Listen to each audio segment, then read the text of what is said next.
सभी साथियों को नमस्कार और उम्मीद है कि आप सभी लोग कुशल मंगल होंगे।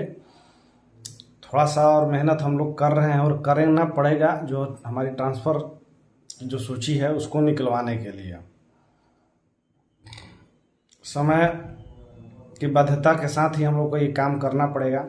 आज आप लोगों ने देखा भी होगा कि पेपर के माध्यम से, प्रिंट मीडिया के माध्यम से अपना आवाज़ उठाएं और कल के दिन ट्विटर कैंपेन में भी आप लोगों की सहभागिता चाहिए। सभी को ग्रुप में मैसेज मिल गया होगा कि सुबह 10 बजे से ट्वीट करना है। ज़्यादा नहीं, सब लोग कम से कम अपने अपने हिस्से का 5 ट्वीट करेंगे, कम से कम 5, ज़्यादा से हमको नहीं चाहिए। और आज के पेपर में ये भी दिखाया गया था कि सेम जिला के लिए भी हम लोगों ने बोला, शायद आप लोगों ने पेपर नहीं पढ़ा, जो लोग भी सेम जिला वाले आरोप लगा रहे हैं कि पेपर में कहीं नहीं है, तो आप एक बार थोड़ा सा पेपर पढ़िए तो पता चल जाएगा कि जिले के अंदर की बात रखी गई है कि नहीं रखी गई है। एक बार मैं कहता हूँ जब आरोप लगाना है तो कम से कम पूरा पढ़ के ही लगाइए, अच्छा भी लगता है। बिना पढ़े आधा अधूरा बात। आप देखिए, मुझे यही नहीं समझ में आता कि हम लोग तो अपना प्रयास कर सकते हैं। जिस घड़ी से आप गुजर रहे हैं उसी घड़ी में हम लोग भी हैं, कोई अलग नहीं है। तो जितने भी शिक्षक साथी हैं, थोड़ा सा अगर फिर सहयोग देंगे हमारा, तो हो सकता है कि जो काम रुका हुआ है, जो अभी देर हो रहा है, उसको जल्दी से बहाल हम लोग अपने पक्ष में करा पाए। क्योंकि जो डर आपको समा रहा है वही डर समा रहा है। क्योंकि मैं भी देख रहा हूँ कि 1.5 साल से हूँ, मेरे सामने लाखों शिक्षक चले गए, मैं नहीं जा पाया। अभी का वही हाल है। इसीलिए शायद आज हम लोग आपसे जुड़े हुए हैं, चाहे आप हमसे चाहे हम आपसे।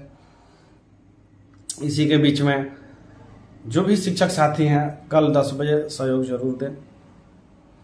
अब ज़्यादा बात करने का इच्छा ही मर गया है आप सभी से।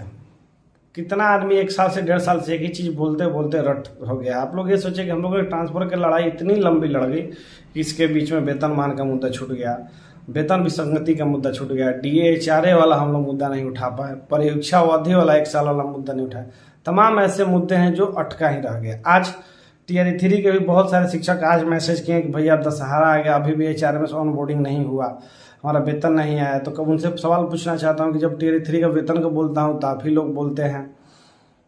तो हम लोग एक डिसाइड कर लेते हैं कि किस सिस्टमेटिक ढंग से क्या क्या करेंगे, या फिर एक ही चीज़ को लेके आगे बढ़ते रहेंगे। क्योंकि बदलना पड़ेगा, थोड़ा थोड़ा रणनीति बदलना पड़ेगा, क्योंकि सारी चीज़ें जरूरी हैं।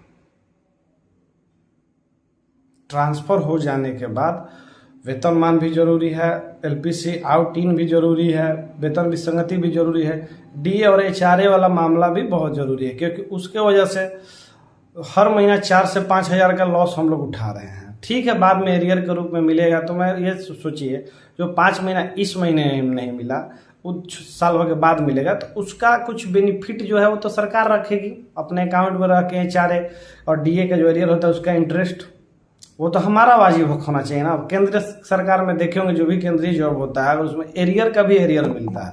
हम लोग को सिर्फ एरियर मिलता है, वो भी निकालने के लिए 10% देना पड़ता है। तो ये सब चीज को भी सुधारना पड़ेगा।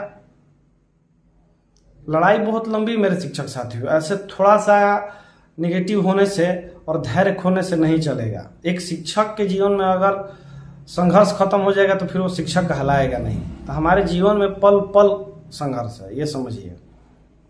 इसी के बीच स्टेट का जो नोटिफिकेशन आ चुका है, जो भी स्टेट वाले शिक्षक अभ्यर्थी होंगे वो अपना फॉर्म भर ले। जितने भी 10th का, 12th का, ग्रेजुएशन का मार्कशीट, सर्टिफिकेट, M.Ed का, MA का, डोमिसाइल, आय, OBC, EWS, वो सारे चीज़ों को अपलोड कर देना है।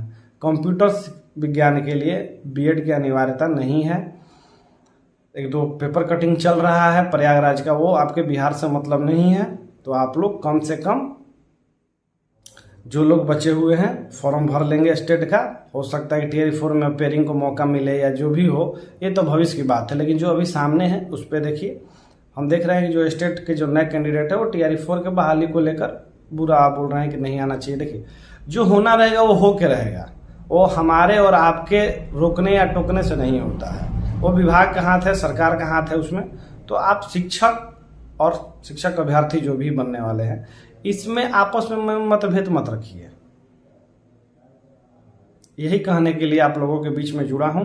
बाकी उम्मीद है कि अगर साथ दीजिएगा तो शायद हम लोग अपने लिए कुछ निष्कर्ष निकाल पाए। धन्यवाद।